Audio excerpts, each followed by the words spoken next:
Sulekha, good morning. ഒരു ചലച്ചിത്രമേളയെ പോലും ഭയപ്പെടുന്ന സംഘപരിവാറിനെ നമ്മൾ ഇവിടെ കാണുകയാണ്. നല്ല രാഷ്ട്രീയം പറയുന്ന സിനിമകളെ ഭയക്കുന്നു സംഘപരിവാർ. ഇന്നും അവർ സെൻസർ എക്സംഷൻ സർട്ടിഫിക്കറ്റ് നൽകാത്തതിനാൽ പല പടങ്ങളും പ്രദർശിപ്പിക്കാൻ കഴിയുന്നില്ല.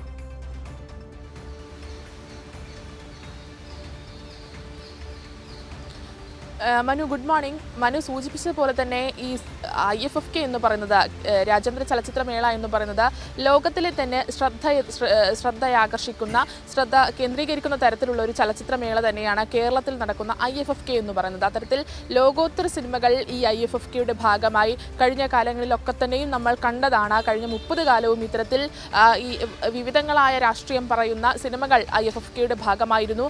അത്തരത്തിലാണ് ഇപ്രാവശ്യവും വിവിധങ്ങളായ സിനിമകൾ, വിവിധ വിഭാഗങ്ങളിലായി നിരവധി സിനിമകൾ ഈ IFFKയുടെ ഭാഗമാകാൻ ഉണ്ടായിരുന്നു. ഷെഡ്യൂൾ ചെയ്ത സിനിമകളാണ് എന്നുള്ളത് തന്നെയാണ്. പക്ഷേ ഇത്തരത്തിൽ കഴിഞ്ഞ ദിവസമാണ് കേന്ദ്ര സർക്കാരിൻ്റെ എസംപ്ഷണൽ സർട്ടിഫിക്കറ്റ് അത് ലഭിക്കാത്തതിനെ തുടർന്ന് 19 സിനിമകൾ പ്രദർശിപ്പിക്കില്ല, IFFKയിൽ പ്രദർശിപ്പിക്കില്ല എന്നുള്ള ഒരു കാര്യം അത് നമ്മൾ ഒക്കെയും അറിയുന്നത്. ഇത്തരത്തിൽ ഡെലിഗേറ്റുകൾക്ക് മെസ്സേജ് വഴി ക്യാൻസൽ ചെയ്തുകൊണ്ട് ഓരോ സിനിമകളും ക്യാൻസൽ ചെയ്യുന്നു എന്നുള്ള ഒരു അറിയിപ്പ് അത് ലഭിച്ചിരുന്നു.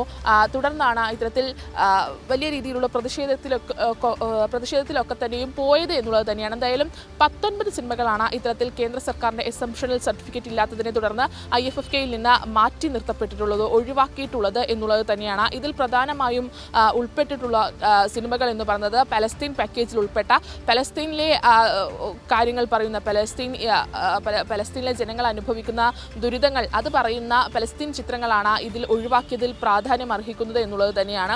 ഈ പാക്കേജിൽ 6ഓളം പലസ്തീൻ ചിത്രങ്ങളാണ് ഉണ്ടായിരുന്നത്. ഈ 6 ചിത്രങ്ങൾക്കും കേന്ദ്ര സർക്കാരിൻ്റെ എസംപ്ഷണൽ സർട്ടിഫിക്കറ്റ് ലഭിച്ചിട്ടില്ല എന്നുള്ളത് കൂടിയുണ്ട്. ഇത്തരത്തിൽ ഉദ്ഘാടന ചിത്രമായ പലസ്തീൻ 36 എന്ന് പറയുന്ന സിനിമ അത് ഉദ്ഘാടന ദിവസം പ്രദർശിപ്പിച്ചിരുന്നു. തുടർന്നുള്ള പ്രദർശനത്തിന് ഈ എസംപ്ഷണൽ സർട്ടിഫിക്കറ്റ് കേന്ദ്ര IB മന്ത്രാലയം നൽകിയിട്ടില്ല.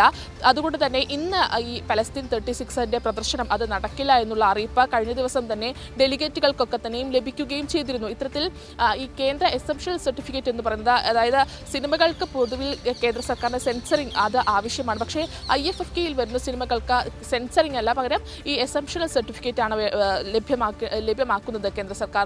അതായത് ഇത്തരത്തിൽ രാജ്യത്തിന് ഏതെങ്കിലും തരത്തിൽ ദോഷമായി ഭവിക്കുന്ന കാര്യങ്ങൾ ഈ സിനിമയിലുണ്ടോ, അതിനൊപ്പം തന്നെ വയലൻസ്, അതായത് വലിയ രീതിയിൽ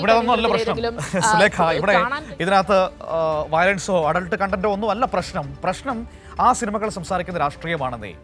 ഇപ്പോൾ ഈ പലസ്റ്റൈൻ 36, അതുപോലെ തന്നെ ബാറ്റിൽഷിപ്പ് ഓഫ് പൊട്ടംകിൻ, അങ്ങനെ പറയുന്നൊരു പടമുണ്ടല്ലോ, റഷ്യൻ വിപ്ലവത്തെക്കുറിച്ചൊക്കെ പറയുന്നത്, അതിലെ രാഷ്ട്രീയം, ഇതൊക്കെ ലോകം മുഴുവൻ അറിയപ്പെടുന്ന ക്ലാസിക് സിനിമകളാണ്. ഇപ്പോൾ ഒരു സ്പാനിഷ് ചിത്രം, പേര് ബീഫ് എന്നാണ്. ആ ബീഫ് എന്ന് കേട്ടപ്പോൾ തന്നെ സ്വാഭാവികമായും കേന്ദ്രം മുടക്കുമെന്ന് നമുക്കറിയാം. അപ്പോൾ അത് പറയുന്ന രാഷ്ട്രീയമാണ് ഇവരുടെ പ്രശ്നം. ആ രാഷ്ട്രീയത്തെ അഭിസംബോധന ചെയ്യാൻ അവർക്ക് ഭയമാണ്. ആ ഭയം ഇങ്ങനെ നിർബന്ധിച്ച് മറ്റുള്ളവരുടെ കാഴ്ചാശീലങ്ങളിലേക്കും മറ്റുള്ളവരുടെ ആസ്വാദശീലങ്ങളിലേക്കും അവർ കുത്തിനിറയ്ക്കുകയാണ്. അതാണ് സംഭവിക്കുന്നത്.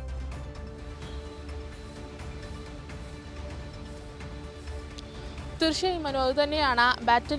പൊട്ടംകിൻ എന്ന് പറയുന്ന സിനിമ അത് 100 വർഷം തികയുകയാണ് ഈ വർഷം. അതിൻ്റെ ഭാഗമായാണ് IFFKയിൽ ഇതിൻ്റെ പ്രദർശനത്തിന് എത്തിയത് എന്നുള്ളത് തന്നെയാണ്. അതാണ് കഴിഞ്ഞ ദിവസം ഇത്തരത്തിൽ കേന്ദ്ര സർക്കാർ അനുമതിയില്ലാത്തതിനെ തുടർന്ന് പ്രദർശിപ്പിക്കാൻ കഴിയാതെ പോയത് എന്നുള്ളതാണ്. ഇതിൽ മുതിർന്ന സംവിധായകൻ കമലും അതിനൊപ്പം തന്നെ അടൂർ ഗോപാലകൃഷ്ണൻ അടക്കം പറയുന്നത് ഇത്തരത്തിൽ അത് അറിവില്ലായ്മ കൊണ്ട് സംഭവിക്കുന്ന കാര്യമാണ് എന്നുള്ളത് തന്നെയാണ്.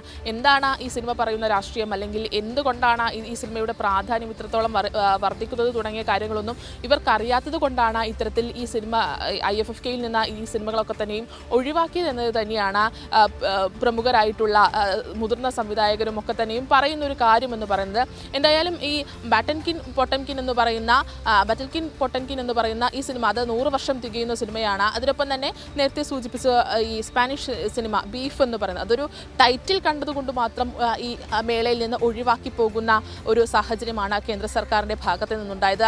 ഇതിൽ ഈ സിനോപ്സിസ് ആണ് ഈ നേരത്തെ പറഞ്ഞ എസംപ്ഷണൽ സർട്ടിഫിക്കറ്റിന് IFFK മേളയിലെ സംഘാടകർ കേന്ദ്ര സർക്കാരിന് അയക്കുന്നത്. ഈ സിനോപ്സിസ് കണ്ടാണ് ഇത്തരത്തിൽ ഈ സർട്ടിഫിക്കറ്റ് അനുവദിക്കുന്നത്.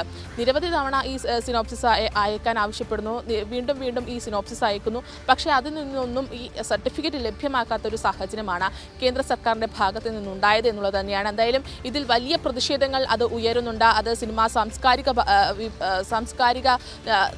ആളുകളിൽ നിന്ന് പോലും ഇത്തരത്തിലുള്ള വലിയ രീതിയിലുള്ള പ്രതിഷേധം ഉയരുന്നുണ്ട് എന്നുള്ളത് തന്നെ. കഴിഞ്ഞ ദിവസം IFFKയുടെ പ്രധാന വേദിയായ ടാഗോറിൽ ഇത്തരത്തിൽ ഡിവൈഎഫ്ഐയുടെ ഒരു പ്രതിഷേധമുണ്ടായിരുന്നു. അതിൽ ഡിവൈഎഫ്ഐ പറഞ്ഞു വെച്ചത് ഇത്തരത്തിൽ കേന്ദ്ര സർക്കാർ ഇനിയും ഇത്തരത്തിലുള്ള ഒരു നിഷേധാത്മക നിലപാട് തുടർന്നാൽ ഈ സിനിമകൾ ഒഴിവാക്കിയ സിനിമകൾ അത് തെരുവിൽ കാണിക്കുമെന്നുള്ള കാര്യം തന്നെയാണ് ഡിവൈഎഫ്ഐ പറഞ്ഞു വെച്ചിട്ടുള്ളത്. അത്തരത്തിൽ വലിയ രീതിയിലേക്കുള്ള പ്രതിഷേധത്തിൽ ഈ IFFK മേളയിൽ നിന്ന് ഒഴിവാക്കിയ സിനിമകൾ അത് തെരുവിൽ പ്രദർശിപ്പിക്കുമെന്നുള്ള കാര്യത്തിലേക്ക് അടക്കം ഡിവൈഎഫ്ഐ വരുന്നുണ്ട്. അതിനൊപ്പം തന്നെ മുതിർന്ന സംവിധായകരൊക്കെ തന്നെയും മലയാള സംവിധായകർ മാത്രമല്ല ലോകത്തിലെ സംവിധായകർ തന്നെ, ലോകത്തിലെ സിനിമാ പ്രേമികൾ തന്നെ ഇത്തരത്തിൽ വലിയ പ്രതിഷേധം ഉയർത്തുന്നുണ്ട് ഇതിനെതിരെ എന്നുള്ളത് തന്നെയാണ്. ഡെലിഗേറ്റുകളും വലിയ രീതിയിലുള്ള പ്രതിഷേധത്തിൽ തന്നെയാണ്. കാരണം ഷെഡ്യൂൾ ചെയ്ത് വെച്ച സിനിമകളാണ് ഇത്തരത്തിൽ ഈ കേന്ദ്ര സർക്കാരിന്റെ നിഷേധാത്മക നിലപാടിന് കാരണം ഒഴിവാക്കി പോകുന്നത്. അത് മേളയെ തന്നെ വലിയ രീതിയിൽ ബാധിക്കുന്ന ഒരു സാഹചര്യം കൂടിയുണ്ട് മനു.